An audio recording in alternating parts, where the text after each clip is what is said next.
Hello, my name is Nico Monaco, and I'm here to discuss and explain my original production, Lost at Sea. Throughout this extensive process, I had trouble coming up with an idea that incorporated my interpretation of a great film. From the beginning of the project, my first blog submission incorporated my idea of how the film should be both innovative and manageable. Due to my perfectionist personality, the idea of Lost at Sea submerged rather later in the production process. Lost at Sea is a mixture between the adventure and drama genre. It incorporates a sense of excitement adventure films stimulate, but also the suspense that every drama film must have.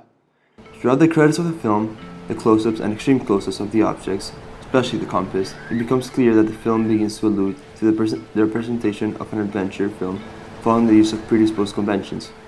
What I've tried to accomplish by making the credits close-ups is for the intended audience to use their imagination to piece together the plot line before the film begins. This is true for many adventure films that incorporates a sense of mystery to arouse the audience and make them more engaged in the film. So I stayed on the pre-established route of the using of conventions of adventure films to my advantage. As well, to represent the main issue of the film, I mainly based it on the mise-en-scène and auditory content of the film. So through the film, the audience is conveyed that the main character is stranded on the island by the use of elements presented around him. For example, when the close-ups of the compass and the gathering of materials appear, the audience begins to conclude that the character is facing an issue. The use of sound is essential as well when communicating the main issue of being stranded. The beginning credits incorporate the suspenseful soundtrack necessary for the convention of the issue, as well as all of the ambient sound heard throughout the film. While creating the film, I began to think a lot about my target audience and how to engage them to the fullest. One of the first topics I thought would really make the audience be submerged in the film was the use of natural scenery. I believe that by deciding to use the beach as my location, I was able to attract a niche of an audience that is attracted by aesthetics of the production. Another way I tried for my film to engage with the audience was by incorporating the mystery and suspense the film demonstrates, by leaving the audience curious by the incorporation of the passing airplane heard at the last second of the opening.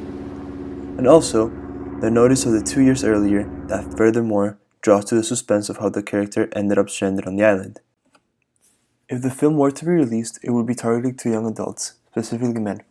Statistics show that 61% of moviegoers prefer a film incorporating action adventure, and researchers have concluded that more than 75% of men go to see adventure films rather than women. This film will be distributed through film festivals and other events that expose the film to the world. I will release the film in summer since a big part of the target audience incorporates kids in school. This would be a way to guarantee more views for my main target audience. At the beginning of this project, I had some experience with editing softwares. I had always found that the editing stage of the post-production really made the most impact on the film. So as I went through the different stages of my project, I gained a lot of technical skills that improved my overall production. However, the editing stage arose many challenges that were not easy to resolve. I had to incorporate a shot that was never shot due to malfunctions of the camera. This shot was necessary for the continuity of the scene. I had to move around it and find a way to give the audience a sense of continuity so they wouldn't be confused. My solution was that I took a clip and reversed it so it would look like I was picking up the backpack, but in reality, the clip is of me putting a rope inside the backpack. However, editing wasn't the only skill that I improved through this project. I learned that time management was essential to keep my film on schedule. Sadly, I learned that lesson at the final stage of my project. Another skill that was heightened throughout this project was the ability to distinguish whether a shot contributed to the overall idea of the film. I learned that each shot I shot had to be thought out thoroughly to further convey the idea I was trying to get across.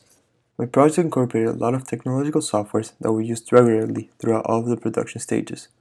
My laptop was the main technological appliance that was used throughout this project. From researching to editing, I had a need for my laptop. I used the software Premiere Pro to edit my project, since I had taken a class this previous year that had introduced me to the basic techniques of editing. I knew that I had to be sure that I had all of my content before I started editing, since I would be on a 7-day trial of the software. Other than editing, I had all of my research done throughout my computer via the internet. I spent hours researching about various techniques that were used to represent the adventure genre.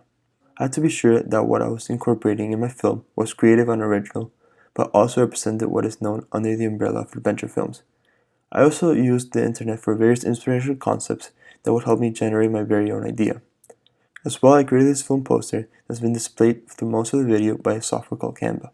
This software was easy to use and helped me take my project a step further. Overall, the concept of the film had a rather unpredictable route.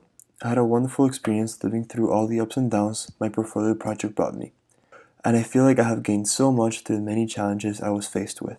I hope you guys enjoyed it as much as I did. This is Nico Monaco, signing off.